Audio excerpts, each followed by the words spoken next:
Welcome everybody, NFL preview week 11 from Fantasy Alarm TV. My name is Chef Mans alongside I guess he's still celebrating the Giants World Series victory, Ray Flowers. How are you, Mr. Oracle, sir?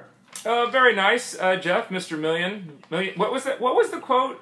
Jeff, Million Man? Million Dollar Mans. I'm the Million Dollar Mans. Well, it's documented. Those of you who follow the DFS playbook, we did break $1 million in winnings for the 2014 season. That's baseball, basketball, and football all combined. Mostly baseball and football, but a little bit of basketball that's going on as well. So that's kudos to all of you. And that's not our winnings, mind you.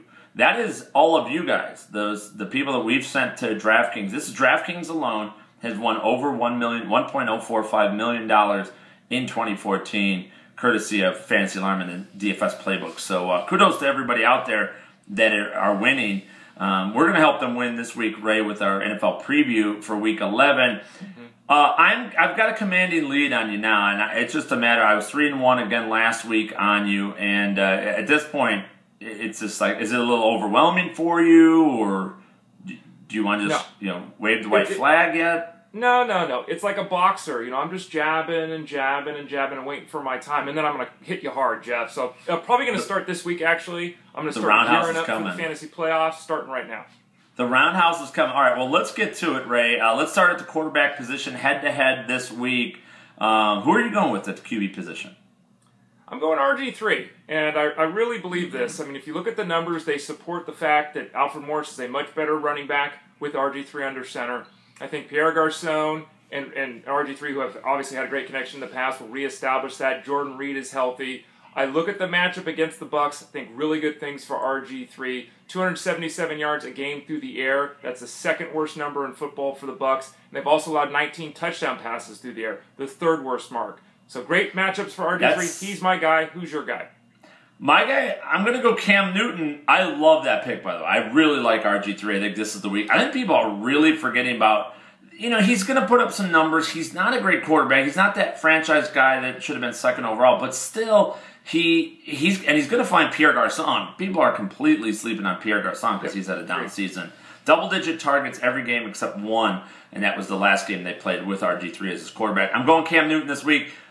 Not that I like the matchup better. It's a good matchup against the Atlanta Falcons. The fact is, Cam Newton is so frustrating, but at the end of the day, 300 yards, 2 touchdowns like he did last week on Monday night. I mean, the fantasy numbers are there, even though it doesn't look pretty, and we know there's a low floor for him as well. I'm going to go Cam Newton over RG3 this week, Ray. At running back position, I'm going to go with Bishop Sankey. I like him on Monday night against the Steelers. Steelers defense beaten up. A lot of their sure tacklers, Ryan Shazier and company, are going to be out for this game. I like Bishop Sankey. I think Sean Green sealed his own fate by fumbling last week, so I'm going to go with the Monday night running back. Who do you like?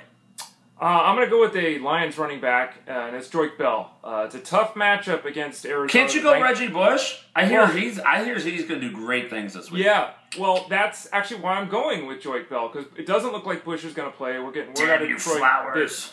They might sit him like they did with Calvin Johnson, right? Give him that opportunity to get over his injury.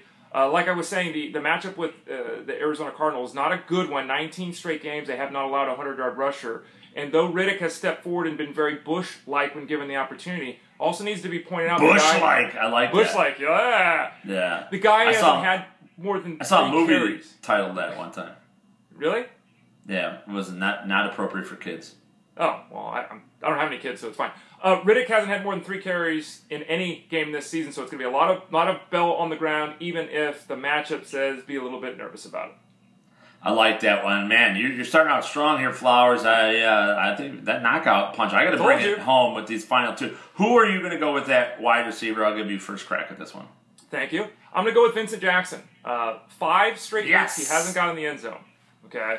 But the last 2 weeks, 14 catches over 160 yards. He has seen at least 12 targets in 4 or 5 games. That's a huge workload for him. And the Redskins, the opponent this week, 10 touchdowns allowed in 9 games to the wide receiver. Vincent Jackson gets in the end zone this week. Jeff, who's your wideout? I don't know. My wideout's going to be Keenan Allen. I think another forgotten about guy. Everyone, I love the players that are coming back from a bye week. They're always undervalued. People completely forget about them. He's still the main wide receiver that Phillip Rivers throws to. He's still on pace for 80-plus catches this year, close to 1,000 yards. I think the touchdowns will come as a result. It's a tough one, Vincent Jackson versus Keenan Allen, but I'm going to go Keenan Allen for sure this week in my tight end. I'm going to go Dwayne Allen on Monday night, sort of a tweener. People are asking me. It's a tougher matchup. Patriots tough against opposing tight ends, that's for sure, but I'm sticking to the system, sticking to this offense. Dwayne Allen's been doing a lot of good work. I'm going with him as my tight end. Who do you got? I'm going to go with Larry Donnell, who is basically better than Dwayne. Yeah, again, because he helped me beat you, right? And yes, he did. He literally, I think he beat me 2 weeks ago. He was your only victory. You had Michael Rivera over him last week. That was your only victory. So now you're going back. Are you and Larry Donnell in cahoots or something? What the hell's going on here? Yeah, well, I look at the tight end position. It's like once I get past like 5 guys, they're all the same. And I mean, I can always throw out Vernon Davis, but he's been so bad. It's like, what's the argument? He's Vernon Davis. It only goes so far. I'm going Donnell this week because, he's catching 4 or 5 passes every week. Eli Manning's been very proficient. We talked about that on the show last week. And the Niners defense, though they have Alvin Smith back, they're without Patrick Willis now for the rest of the year. Bowman still doesn't look like he might even play this year. At some point, the injuries to that linebacking core are going to catch up to the Niners. And without Willis on the field, I think Donnell will have some room to operate. All right, fair enough. Let's go. Sleepers of the week. I'll start out this one. I'm going...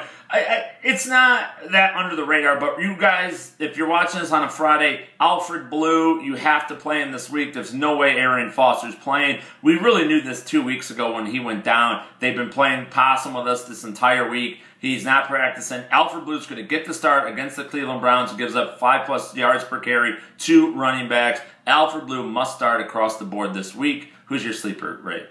Mine's John Brown. Now, everyone knows who he is, but he's bad. He's bad been on John Brown. Baddest man in the world. Bad John Brown. This guy catches crazy passes. He does. And, I mean, he scored 5 touchdowns in 5 home games. And he's gone for 70 yards in 2 of the last 3. Obviously concerned with Drew Stanton. It's a different offense with him as much as they're going to try to keep it the same as it was with Palmer. But I think with the success that Brown has had at home, worth a shot. I like that one, man. This guy, every time you think he can't do it, he makes amazing catches. These plays, it's one thing to get one target deep down the field. It's another thing to catch every single throw that they make down the field, even though it's overthrown, underthrown. He makes spectacular plays. I like that one a lot. How about bust this week, Ray? Who do you got? Who's busting out in Week 11? I'm saying the bust this week is the entire backfield of the Broncos. If you go back to the start of last season, it was Moreno, then it was Ball, then it was Hillman, then it was Anderson. They keep rolling guys out. They all keep having success. Anderson had a very good game, highlighted by that long touchdown, that 50-plus yard touchdown. But is he the guy? You and I were talking before the show. He was 4th on the depth chart a couple of weeks ago. I don't know. Yes. How many touches can Ball handle in his first game back? I don't know. Is Thompson going to get goal line work? I don't know. Bust all of them. Don't know who to trust, Jeff. And that's what I'm saying. And Ray, that's why you make such a great point. We don't know. I mean, there could be C.J. Anderson. It could be Monty Ball. Juwan Thompson could handle a third of the carries. We don't know. And our best advice to anybody out there listening and watching the Man from Flower Show and the NFL Week Preview is we're not going to tell you anything we don't know. Avoid the things you don't know. Avoid uncertainty. You're going to be way better fantasy player as a result of that. I love that one. My bust is Martavius Bryant. I said it on the SiriusXM Fantasy Line Show all week long. Martavius Bryant was the worst player on the field in that in last week's Steelers-Jaguars game, or Steelers-Jets game. Reminded me of the Jaguars. He was the worst player on the field. Missed passes, missed blocks, ran the wrong routes, had Roethlisberger scream at him twice. He was not good. I think he gets less snaps than he did this previous week, and I think he busts out this week as well. How about a tip going away for all our listeners out there, Ray? Don't look to the playoffs in terms of the matchups. Way too much football still left to be played. One injury on a defensive or offensive side can change everything. Don't be focused on weeks 14, 15, and 16. It's still too early, folks. I agree with Ray. My tip of the week is be proactive, not reactive. Jordan Matthews, Mark Sanchez had wonderful weeks last week, but that doesn't mean they're going to be just as good this following week. You want to get the guys before they have their breakout games, not after, because there's always a letdown. 3 touchdowns turns into no touchdowns in a heartbeat. Be proactive. Get the next guy up on the list, not the guy that you're chasing last week's performance. You'll be a lot better off for it. And you'll be a lot better off next week for another edition of the NFL Weekly Preview. For Ray Flowers, this is Jeff Manson, Fantasy Alarm TV.